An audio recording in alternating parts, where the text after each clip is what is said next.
Hello everyone, welcome to the final part of the tier list. I'm JayBee, and joining me to finish this off is of course Mark Marsh. Hey everybody. So if by some bizarre reason this is the last video in the tier list that you're watching, I would recommend going to the first, but if you just want to see how we resolve this, obviously I'm just going to go over how we will rank these. So of course, as you can see on the screen, the tier list we have is Ultra Instinct, which for lack of a better word, is that meme, it was perfect. Everything about it was perfect, down to the most minute detail. And I don't know how groovy is. I don't think we ever did one for that, but it was pretty much just like a classic, hey, that's pretty good. Or I don't know what you want to call that.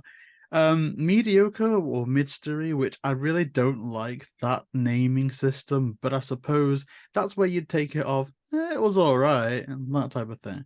Scooby Don't is not quite my tempo. So it's not for us. It's either bad or it isn't for us, but it isn't an absolute disgrace. Swamp Gas, the That's biggest the piece worst, the of yeah, worst. the biggest piece of dog doo doo we've ever seen. So that's our metric system for today. We're going to be ranking some things, including Scooby-Doo and Krypto 2 at the end. So if you do want to see where we put that, please stay around to the end of the video. But now, first in the tier list, we're going to go with Scoob.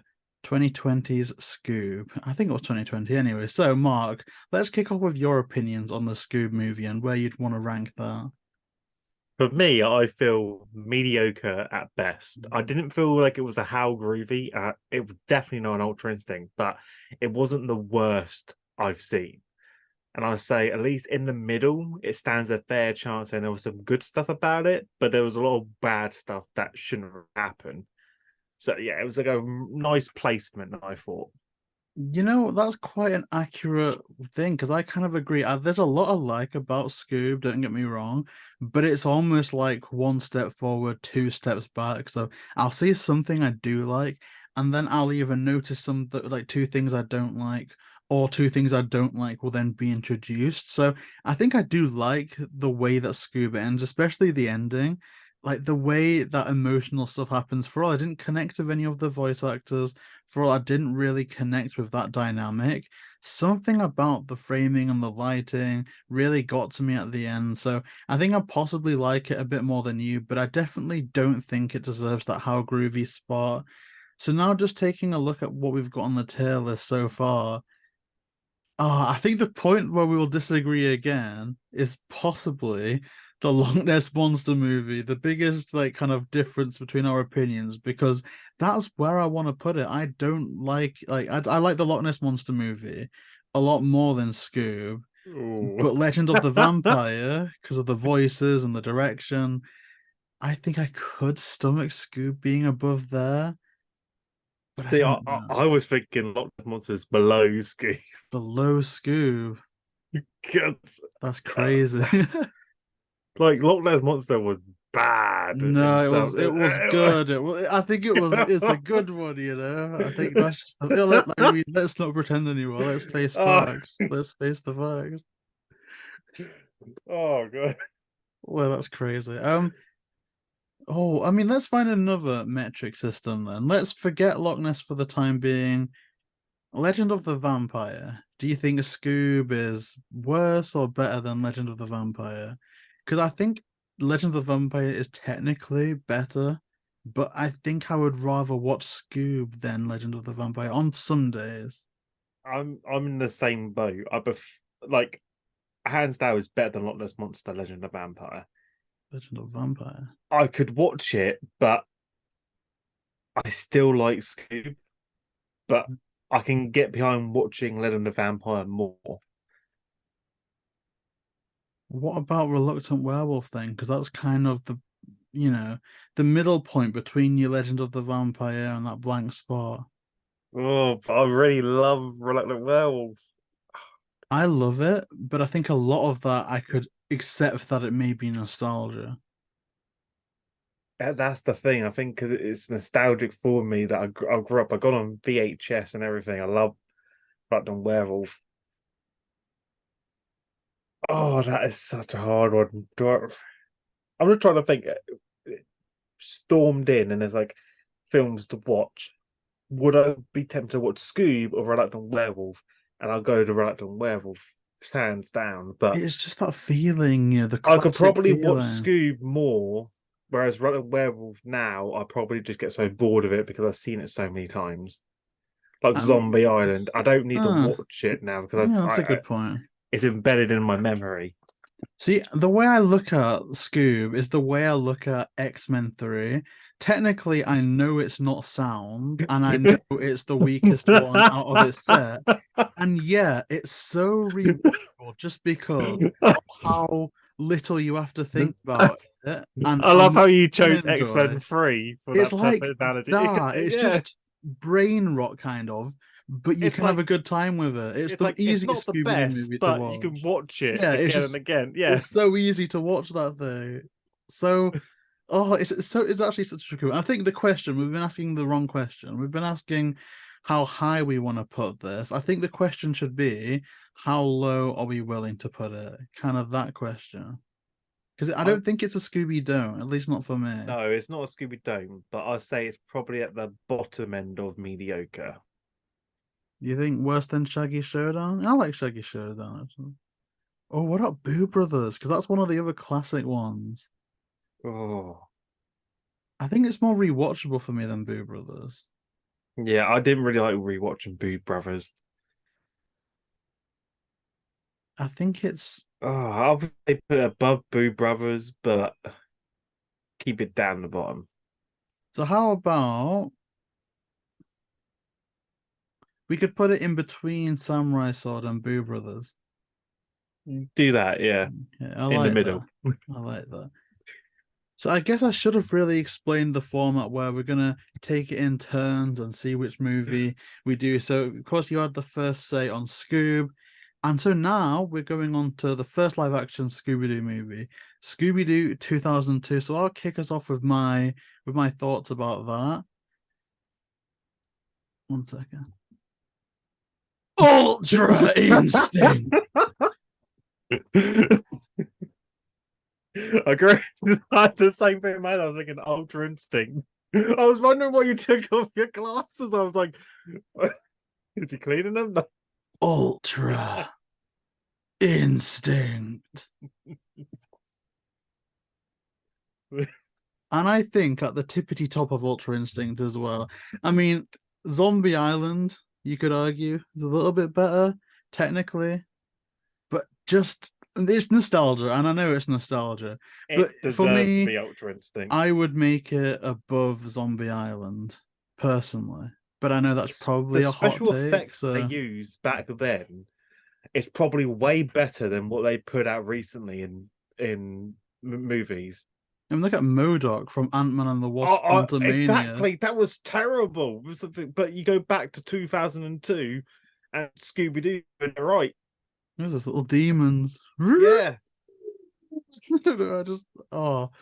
I love it. So I guess because maybe you're a bit more level-headed about this, I'm willing to just put this to the tippity top. How do you feel it stacks up to a Zombie Island and a Witch's Ghost and Camp Scare? Because they're our Ultra Instinct so far. see, I still think hands down Zombie Island is at the top. I feel like Scooby Doo's still great. It's in Ultra Instinct, but it doesn't have that shine that Zombie Island has. Zombie Island just has that oomph to it that stands out the most. I feel like it's a good combination of horror but also kid friendly, whereas Scooby Doo is technically more towards the adults due to the amount of level of humor that you mostly see in the scenes. And if you watch the blur deleted scenes as well, there's a lot Oh more that yeah. they took out. So I say it's definitely an Ultra thing, but it's below. I want to say below Zombie Island. See, I don't necessarily agree, but I know you're talking sense, and that I've got some nostalgia and sentimentality that clouds my judgment. So I'll definitely concede to that point. But I guess what about Witch's Ghost? Because I have confidence that I enjoy it more than Camp Scare at least. But Witch's Same. Ghost is so different because it's not like you get the Hex Girls and Witch's Ghost, you get the Yeah, music and everything, but then I'm like Sarah Michelle Gellar, we get Luna Ghost. I don't know. you got the fake ghost leading up to a real ghost. you technically there's like it throws off the audience about who's the main protagonist and who's the villain in this because you immediately get weird vibes from the Ben guy at the start, Oh yeah, yeah. but it's not fully explained until the end. And Tim Curry has the voice, like kind of a Yeah, very notorious antagonistic presence. like it suits that role so well. I'm just like, it's so weird knowing that that's fixated in my mind that it just pulls off the villain well, and that's just his natural voice, but he makes that character. But I wouldn't say Bridget Ghost is above the Scooby-Doo movie though. I'll say it's below that. So we'll put Scooby-Doo just below Zombie Island, but above Witch's Ghost. Yeah, I'm happy with that, you know. yeah, reasonable one. Although we'll know where it will go in my personal tier list, but I know you're talking sense. I know you're talking sense. So now, next up, we have Scooby-Doo 2 Monsters Unleashed. And because I took the leading part in that first live action movie, Mark, do you want to kick us off with your reaction to Scooby-Doo 2? Now, even though I like Scooby-Doo 2, I still think it's a good sequel. But I feel like it belongs in How Groovy. I don't think it's Ultra Instinct class. See, that's crazy because I think I'm not every other saying it's person would bad. disagree, but I I know agree. everyone will disagree with me and Yeah. say no, it deserves Ultra Instinct, but it doesn't. It's a good sequel, but it's not the best. You Because know, I agree. And I think maybe I'm the only other person in the community that would agree with that. I feel like How Groovy is probably the best spot because it wasn't the worst sequel. I feel like the worst sequels were when they moved over to Mission Begin and Curse the Lake Monster. That's when they started going off script wherever they want. But as a sequel goes, they at least they kept true and progressed forward, but it wasn't as good as the first one. I agree. And I think I have a feeling like I want to put Monsters Unleashed. I don't know where I want to put that in How Groovy because it is definitely How Groovy. I wouldn't even be mad putting it at the top of How Groovy, but it's just I kind of feel like it was something that I really liked as a kid, and I still love it now. But it kind of gets worse the more I age, just because I think they kind of catered it towards children more as an apology for the adult themes in Yeah. number one, except for that Velma, who's your mummy That, scene. There's a bit of James Gunn managed to sneak in there, but other than that, I don't know. It just and people say that it sticks to the theme of the original cartoon more, and I don't really agree with that. And it is a hot take. They definitely do a lot of callbacks, like a lot of classic, appearances and Easter eggs. But it's real monsters. It's high action. That's quite unlike the classic cartoons. If anything, I know we've mentioned it and we've not come onto them yet. I would say that's something that Mystery Begins technically does more of a job at classic Scooby. It's just not as charismatic and fun necessarily as the direction of these two. So I don't know where I'm going to put this in How Groovy.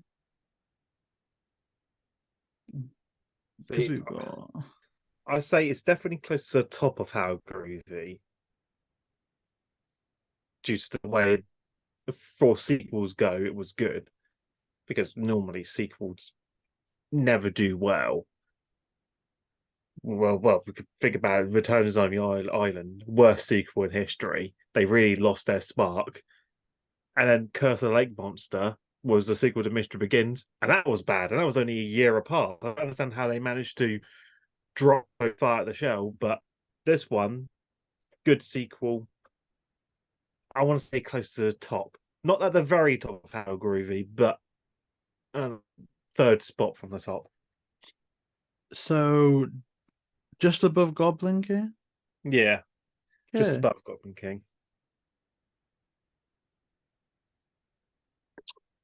See, that's going to be a very unpopular opinion, but I definitely agree with that. But yeah, it is what it is. I think the reason why these tier lists are so much fun is because everyone's got their own opinions about Scooby-Doo and stuff. So that is fun. And now this is an interesting one because everyone has their own opinions on stuff like the next three we're getting onto now. You've got Mystery Begins, Lake Monster, Daphne and Velma. And those are the three that always have a little bit of an asterisk next to them. So I'm going to kick us off with my thoughts on Mystery Begins. And the first couple of things is I go into this with a lot of nostalgia because I remember watching these when they were on Cartoon Network, finishing school, coming back to watch these. So I do have a bit of a nostalgia cloud around Mystery Begins and even Curse of the Late Ones, but to a lesser extent, just because I was a little bit older when that one came out. But in terms of Mystery Begins, I like it enough. I think that some of the casting decisions that they made were pretty solid. The production design wasn't as good as the other two. Neither was a lot of the feel of the movie, but again, it's comparing big cinematic release to, to premiere on Cartoon Network. So I kind of know it's a bit lower budget. And just the issues that I have with it is it's like that Spider-Man, Batman thing. I think the story that it wants to tell, it tells decently enough. I just don't particularly think the story is very good at all. It's just run of the mill. Let's have the gang meet and there's a mystery. It's very generic, very bland. I don't like using this category, but my instinct right now is to put it somewhere in the mediocre category because I'm the same with you in mediocre because the one bit I always hate is when they try to explain the origins of the gang, where it's never shown in any of the shows. They just spoke about it.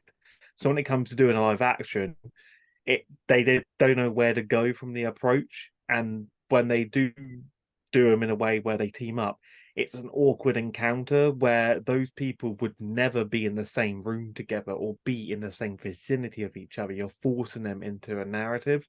I don't think that's how they met and became, the team, because you can't just be a team based on one whim being together in the same room.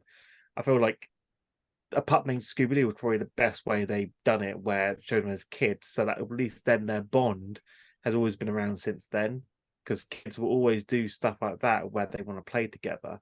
And when they get older, that's when they can mature and, try to pursue that type of career.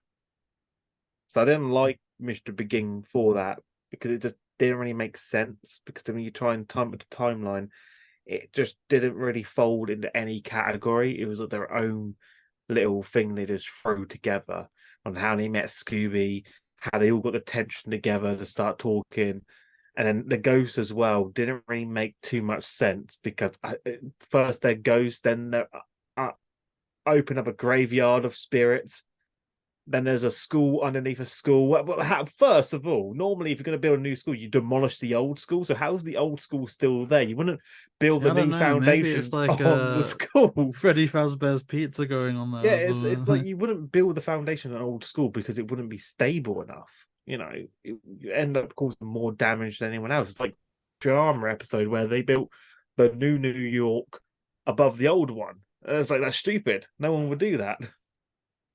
I don't know. For me personally, I'll say mediocre, but I'll put it towards below the middle of mediocre for me personally. It's like it is a shame though because it's like they've got all my favorite ingredients in their arsenal. They're like a chef. They've got all the right equipment, all the right ingredients, and the winning formula. I just feel that they could have made uh an apple crumble or something, and they decided to just cut an apple into a few parts and serve that out with all the decoration around it, which is a bit of a shame for me personally because there's so much that I love about it, but I just think the ambition was so low.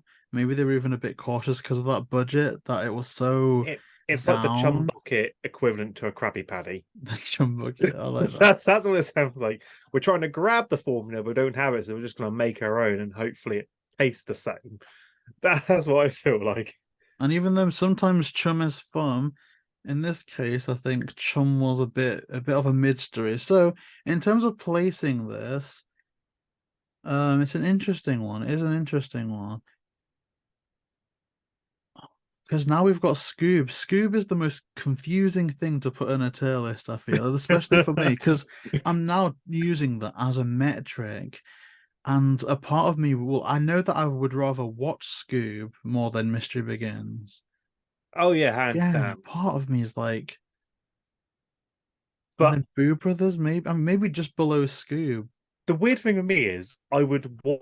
So it's weird. I could probably watch Scoob more than Mr. Begins, but I feel like Mr. Begins is somewhat put together better than Scoob.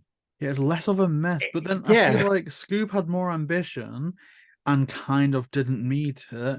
Mystery Begins was successful in making something quite unambitious, if that makes sense. So yeah. it's like, what do you put higher? Do you put together someone that wants to become an entrepreneur and ends up as a homeless person? Or do you want someone that aspires to, I don't know, I don't want to be demeaning. What's something that I would personally not like to do? I wouldn't like to clean Retail. shoes. Someone that wants to clean shoes and ends up cleaning shoes. Like, I think it has to be the shoes ultimately. I rather do shoes than work in retail. Trust me. Do you reckon? Oh yeah, the amount of shit you get from customers is not worth it. Because I've applied Especially for some retail for some, on the side the Christmas stuff. the It's like, worst time is December because customers 1 week before yeah, Christmas. You got any advent calendars? No, but why ain't you got any advent calendars? And you try to argue with them saying, well, it's 1 week for Christmas now. They go back and forth saying, well, you should make sure you have enough supply of advent calendars. I'm thinking, no, uh, you should make sure you get a month yeah. before. I'm hoping mine is a bit nicer because I just wanted a bit of extra money on the side, so I've applied for a toy store. Oh, see, Hopefully. that seems more better. See, if you work an actual food retail store where you get your basic like Co-op or Tesco's, that's probably the worst place in because you get the worst of people. Customers just have no respect for you. But you work at a place like a toy store or game or HMV, and people will talk to you nicely Oh, I when you like work that. there. I But like if that. you work at Tesco's, Co-op, or any other retail store like that, the customers are evil to you. It's like, mate, I work here for not even £10 an hour. I got to work 6 days a week. I'm doing 12-hour shifts. No, we don't have the green beans out back because we don't sell them. And they're like, well, you should because you're shopping. Well, we can't supply everything.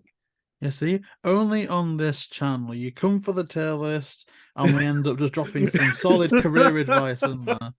See, look at Don't that. work. That's like when you buy a magazine, there's a little toy at the front. So retail beware, especially that. But okay, so Mystery Begins, to kind of pivot back a bit. I want to put it, and this may be a hot take. I kind of like it just below. Oh no, just under Monster of Mexico. That's where I like it. Tell me. I'm happy with that. Oh, and I think this next one, I think we're gonna differ because I like Lake Monster a lot more than Oh, Mystery Begins. And you've expressed earlier on that you don't like it as much as Mystery Begins. So I think this might be Loch Ness Monster Part 2. So, Mark, oh, tell us about Lake Monster. see, I'm thinking Scooby Don't for me personally. For some reason, I just can't watch this. I just get so cringeworthy of watching it. I was like I understand sequels I don't tend mean, to be better yeah. than the original, but it drops so bad. It was like Mystery Begins. Okay, wasn't that great, but it's enjoyable. I can still watch it straight from, and don't get discouraged to turn it off. Because Lake Monster, I just don't like, especially the love romance between Shaggy and Velma. It's like the cringiest stuff ever. It's worse than Mystery Incorporated tried to do, and that only lasted like not even a full season. See, I I know for me like personally, that. like it's more cringeworthy and mostly focused on them getting a summer job and actually going around solving mysteries. I felt like the mysteries had to find them because they pretty much had nothing going. And that's a good point. I do definitely agree that all that romance between Velma and Shaggy, I don't know why they wanted to explore it in this movie. It definitely doesn't work out because ultimately their end result is what we all knew anyway, that it probably wasn't going to work out. Now, if they found a way to proceed forward to the point where they would decide to be together at the end, I don't think it would make the build up any better by any means. but it would be such less of a waste of time because it's like the audience will go in knowing a fact. For example, what was the DC one? Like water is wet, and then the whole movie will be trying to explain that water is wet, and it's like we already know. So that's that. Definitely, I agree with that. I just think this one has a little bit more wackiness and irreverence to it. And I think maybe that's what put a lot of people off. But I'm into weird movies. Like any movie with weird stuff. Like, I just finished watching the Babysitter movie last night as part of like a Halloween watch through. They're so weird. Anything by Edgar Wright can get so weird. And so for all those parts in the Lake Monster that have no real reason to be there, like Shaggy and Velma are talking, and then we go into some rock band where it transitions from 70s disco aesthetic to aliens on the moon. I can acknowledge there's no reason for that to be there, but I just feel like it was so wacky, so irreverent that it's more my type of thing. And because I'm a Daphne fan, let's be honest, let's look at the background. I'm Team Daphne over here. I feel like the outfits for Daphne were so much better in this movie than in the first one because Daphne's meant to be all into fashion, and I don't really like the I think grandma they aesthetic had she more was going budget. I for. think that's why they had more budget to work with. And I like how the monsters, they didn't look great, but it was more of a monster than here's a guy in like a budget scream mask. I don't know. I don't know. I definitely liked a lot more about this than Mystery Begins. Yeah, because I forget how much they made, but they should have.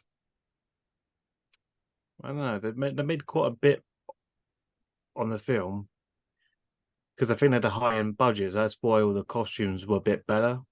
But I feel like they lost the budget when it came to the monsters, but it more focused Possible. on the actual gang. It's the same composer, That's but the I thing think though, the where you want to music's a lot prioritize your better. budget on the gang's clothes or the monster's appearance. I don't know. I mean, even the tennis outfit. Because Scooby looked worse in that movie than he did in Mystery Begins. He looked way better in Mystery Begins. I feel like Oh, he significantly looked worse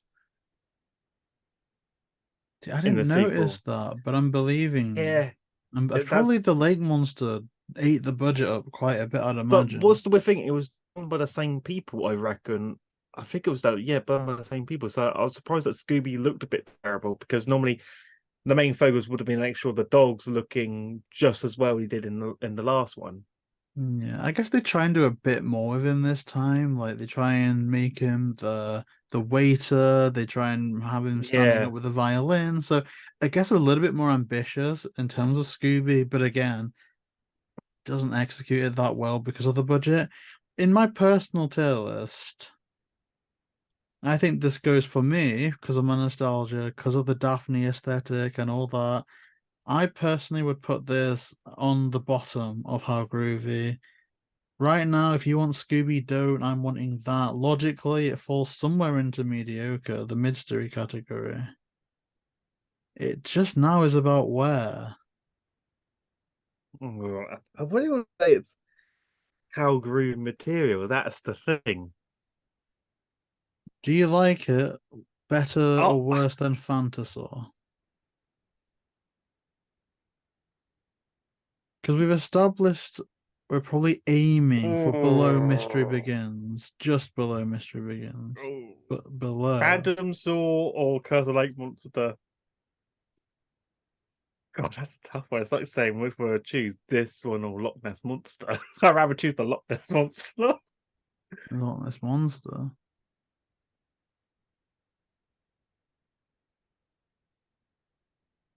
Say Phantom Saw's above. Above. Above. What about Samurai Sword?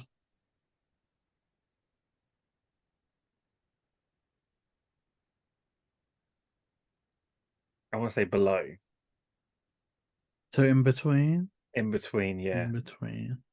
Because I didn't hate Samurai Sword. I thought it was still good to watch because it's something different. It's the one thing that's hard to distinguish between an animated an animation movie compared to a live action one, Mm. it's because animations just full animations. That's all the budget goes. But when it comes to live action, it's budget's being prioritized. So you're mostly looking at the aesthetic, the VFX, everything that's being done. So it's really hard to tell between Yeah, them it's a because harder metric. yeah, if the effects were top notch, I feel like Curse Lake Monster would have been more better. But for being on a budget and a limited one at that, and only reaching 5.1 million viewers on TV, you're not going to get a good budget to begin with, let alone on the payback.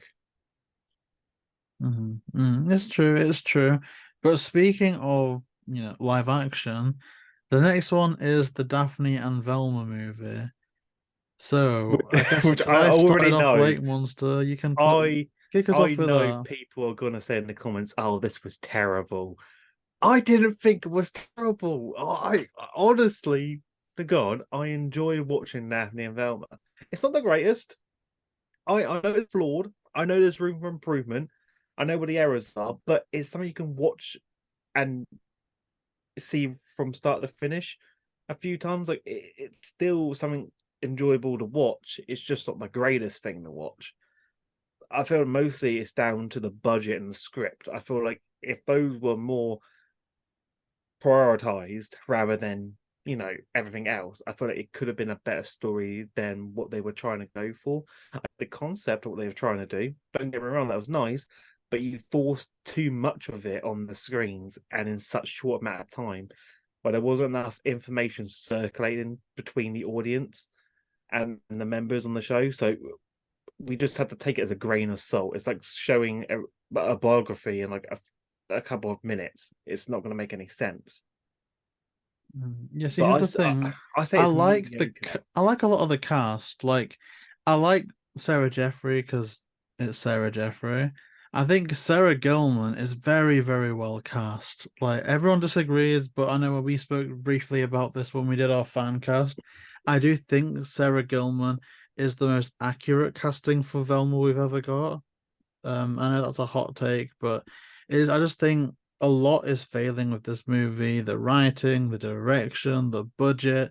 It's like Andrew Garfield. It's like Andrew Garfield Spider-Man to me. I like the potential of the cast, but you really get to see none of it, at least not when it's presented in here. because I feel I like would Daphne and Velma is what the Velma show should have been. Like Velma tried to do something, an origin story, but it flopped. I feel like Daphne and Velma was probably the best way to do an origin story because at least they tried to make it seem close enough to an origin story. I just think they should have made it based on the books more so. But I personally would put Daphne and Velma in Scooby Don't purely because it just wasn't for me. Like, it didn't upset me or offend me. It was just, I would never put it on over any of the others. But How about at the very bottom, the very lowest bottom of mediocre? It's still in mediocre, but it's at the very bottom. see, I don't hate that necessarily because when I look at the Scooby Don't category, there's not a lot. Well, there's nothing that I can see that I would watch over it. This is all the stuff that I wouldn't really watch again. But then it's like the bottom now so far is Shaggy Showdown, and I would watch Shaggy Showdown again. But I don't think I can say the same about Daphne and Velma because I know people are gonna jump to Swamp Gas. I don't think it's Swamp Gas, but I'm still feeling a Scooby Don't. I really want it at like the hang on, so I send guess you. we can put it on the bottom of mediocre. I Definitely not a great deal, but I sent you the perfect GIF on WhatsApp. oh god, I'll have to check that when I've got my phone. I'll get it after this actually. So we'll put Daphne and Velma at the bottom of mediocre. But I want people to know that it would be Scooby Don't on my list. And I'm agreeing to this because, again, I'm a Daphne fan, and I think that until she starts changing her clothes, that's a bit mad. Until she starts dressing as though like this Daphne was It good was only enough to go, 5 years hey, ago. yeah, That's it's the all weird right. thing. It's a 5-year-old film. Oh, really? So now we have Scooby-Doo and a Krypto too. The long-awaited one everyone's been dying for. So I guess because this is new, we'll speak about this somewhat more together because this I think we'll be the first people, at least on the YouTube space, to put this on a Scooby-Doo tier list. I mean, bear in mind, we're recording this on the 4th of October. Chances are this video is not going to see the light of day until mid-November at the earliest. So let's speak openly about this. I'm not a DC person. I reviewed it and I don't know, it's just when I think about this movie, I think it's pretty good. I think the opening is amazing. I think it sets the tone great for a superhero Scooby-Doo mashup. All that I love. It's just again, like we were talking about, I think the story it wanted to tell is not a story that I had any reason to care about because I'm not into DC superheroes, the DC universe. I'm sure that if you are, this is a great movie potentially. It's just for me, this one, if I'm instantly ranking this, I think it's somewhere in mid-story. But that's just me as a non-DC guy. I mean, what do you think about this? Because I'm happy it came So out, don't get me wrong, but I don't I think think that should you carry you it. don't have to be a DC fan to watch this, but it does help knowing some DC knowledge. And it's only because it's based towards certain gadget or certain vehicles that have been shown, or the villains as well. If you don't have that knowledge, you're going to get confused on why all these villains are around. And the gang do sometimes explain it on screen because it Mm, helps, because I think they know people aren't going to know it, and that's cool. But at first glance, there's going to be so many stuff that they aren't going to talk about that's hidden in the background, like a load of Easter eggs to look yeah. forward to. So I feel like if you want those type of benefits, you would have to know a lot about DC. But if you just want to enjoy the film for what it is, you don't necessarily have to watch anything DC related to watch this one. I feel like if you just grew up watching the Scooby-Doo movies or watched the Scooby-Doo team with Batman films back in the day, then that knowledge is just acceptable then and it is now. You don't a lot of intel to get behind this film. I feel like the opening was done superb, where we get acknowledgement that the league is missing, so we understand that Metropolis is like the Gotham City now, and open up to the gang in the midst of all the chaos. So I feel like they've done a very good job of how they entangled it, but they didn't force it down like the last few movies did, where they worked into it. I feel like they've done a very good job at working the audience thing along with the cast and how they've done it all. And it's like, kind of like, the Teen Titans movie, the Teen Titans Go movie, where they had to pretty much stop the brainwashing of the Justice League. I feel like that same similar concept is happening here, where the Scooby Gang had to team with Krypto in order to save the day. I feel like that same method is being reused. It's just the audience doesn't realize it unless you saw that movie. Then you would get the same similar patterns. I think But my issue then is like even if you completely divorce it from DC and it's all of that stuff, to me then what you have is Scooby-Doo having a crossover where he travels to the hometown of an iconic dog to solve a mystery that culminates in a big fight. And that's yeah, cool, but we got Scooby-Doo and Courage, which pretty much did very similar things, same thing. just one movie ago. Like we had Krypto, Trick or Treat, and then Courage. And it's a bit like maybe if Krypto came out after, say, a haunted high rise or something, it'd be a bit like, okay, this is fun now. But it's so similar to Courage in a lot of ways. But I'm more interested in the world of Courage just because Courage had a show that I grew up on and worlds that I was being introduced to, concepts, people There, returning. there was only one thing I didn't really like about the film as much as I would like, and that was the Joker's appearance, because his skin tone wasn't pale white. Because we all know Joker fell into acid, and that's how he got his pale white face. Became, a psychopath, the Clown Prince. But whereas in this one, he has normal skin color, and I don't know why they did that, because to me, he just looks like a guy cosplayed as the Joker, but they would put on the makeup. That's what I feel like when he introduced at the start. I just didn't really feel the same chemistry with that character. But that's the thing. If you know about DC, you would know about that. Whereas many people wouldn't really know about that, so they wouldn't bother him. But as it's me and I grew up watching DC, I have to take into consideration you screwed up the Joker. Grundy, fine. Oh, I forget what the big giant girl's like, but I noticed she looks like Daphne in the face. Have you noticed that? It's a See, giant version when I of first Daphne. watched it, I was like, oh. Yeah, I was like, now I can't see that. I'm just thinking it's like a giant version of Daphne.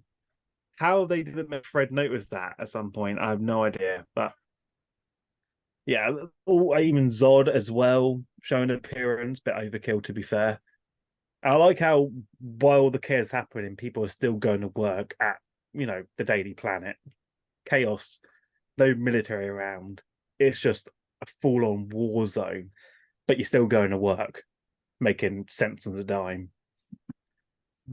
There's some other stuff, like they introduced they were trying to introduce a subplot where Fred fancied Harley Quinn, and that kind of went nowhere. And then they was transitioned ridiculous. between, Why? oh, now Daphne's got a thing with Jimmy Olsen, but then it's like, well, weren't you setting up the Harley Quinn thing? And apparently not. But then why even bring up the Jimmy Olsen thing? So there's a few bits. I mean, okay, I guess that's the nitty-gritty question. The love triangle's broken in this film because it's all over the place. Where do you feel? Where do you feel like if this was Mark Marsh's tier list, personal tier list? I What do would you put feel? it in How Groovy. I would feel that it I feel like it had very good potential. It was definitely a movie well worth waiting for to cut out on DVD. So I would definitely rewatch it again because of all that's going on in the film. But I wouldn't put it on the high end of How Groovy. I would put it at the low tier end of How Groovy. I mean, we could do what we did for Daphne and Velma then. We could put it at the tip top of the mid-story. Yeah. At the tippity top. Tippity top. So we could do that. And again, maybe a bit of recency bias or whatever. But I think it's a good spot. I think because I have so much DC knowledge, I'm making that affect me as well, and that's why I'm putting it higher up there. No, and of But course, me on the reverse spectrum. yeah, but if someone didn't watch, if I didn't watch DC and didn't know anything about it, and I watched this film, I would probably put it in the low tier end of mediocre. But since I get most of the references and everything, I'm putting it higher up there. Yeah, I think that's what confusing me the most is that. I guess that's the risk of crossovers with Scooby, and that's why I'm hoping if we are going to continue with DTVs, we just at least have a 3 or 4 movie break from crossovers. I think that would probably be the best way to go. But in general, crossovers aren't too bad. But yeah, I mean, that completes the tier list. We now have a full, complete tier list. I guess we could do the specials, but I'm happy with how this is. We can always come back in short form if they do release another Scooby and add that on. But yeah, we now have the complete tier list, and what a journey it's been. I'm happy with how it looks, to be honest. Obviously, I think we can both agree that this is looking dramatically different than if you were doing it by yourself or if I was doing it by myself. But I think that's kind of what was fun about this, is that we had that discussion element and everything like that. I was saying we could also do the video games tier list as a separate one, because there's 20 video games out there. We could definitely do some rankings on them. Oh yeah, or episodes. That Yeah. would be a long one, but a potentially good one. But yeah, I guess that does it for this little mini series. So to wrap things up, Mark, where can people find you on the internet? You can find me over on my YouTube channel at Mark Marsh, or head over to my social media accounts at iGosLuigi on Twitter or MarkMarsh94 on Instagram. Oh, I like that. And you can see all of our links in the link tree down below. Thank you so much for watching this. And as always, remember, keep it ultra instinct. The double shades.